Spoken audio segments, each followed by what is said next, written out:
შოთა რუსთაველი უბრალოდ პოეტი არ ყოფილა. ის გაიზარდა ოჯახში, სადაც კაცები საზღვრებს იცავდნენ, მეფეების გვერდით იდგნენ და მთელი საქართველო მათში საუბრობდა. მისი მამა და პაპა იყვნენ ჰერეთის ერისთავები და სამეფო კარზე დაახლოებული პირები. მე-12 საუკუნეში ჰერეთი საქართველოს ერთ-ერთი ყველაზე მნიშვნელოვანი სამხედრო მხარე იყო. ის იყო სანაპირო საზღვარი, სადაც ჰერეთის ხალხი პირველ დარტყმას იღებდა.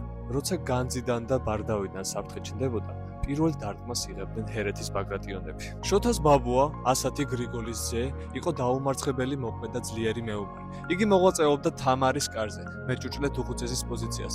ფაქტობრივად მას ეკავა ფინანსთა მინისტრის ადგილი. მისი მამა გრიგოლ ერისთავი საქართველოში ერთ-ერთი ყველაზე მნიშვნელოვანი ფიგურა იყო. იგი მონაწილეობდა ბასიანის ომში, ამასთან ერთად თამარ მეფის დარბაზობაზე, იგი მართავდა ჰერეთს და ქვეყნის საზღვრებს. სწორედ ამ სამყაროში იზრდებოდა შოთა რუსთაველი, სადაც არსებობდა რაინდობა, სამხედრო ღირსება, პოეზია, სამეფოს ეტიკეტი, მოშაირეები, ტურნირები და რაც მთავარია სახელმწიფოს მსახურება. ვეფხისტყაოსანში პერსონაჟი ავთანდილი შემთხვევით არ დაბადებულა. ის იყო იმ სამყაროს ანარეკლი, რომელსაც შოთა რუსთაველი საკუთარი თვალით ხედავდა. ვეფხისტყაოსანი უბრალოდ ფანტაზია არ არის.